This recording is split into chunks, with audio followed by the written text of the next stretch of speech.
How to buy or purchase Steam gift card online. So let's get started. Firstly, open any web browser on desktop or mobile device.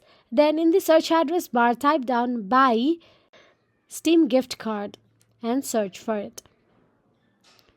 Now once you do so, a various of options will be shown on your screen. Now from there, tap on the option which is legitimate, just like steamdelivery.com option available there. Simply tap on it and navigate to their website.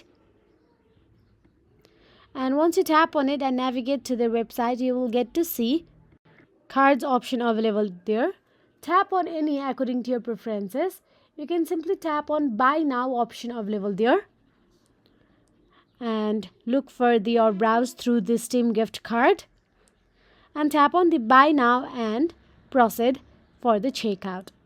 Now once you are here on the secure checkout option available, if you want to add a quantity of the Steam gift card, then you can tap on the plus option available there and add it.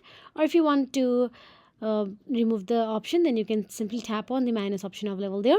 Then tap on the proceed to checkout option available in the right hand side.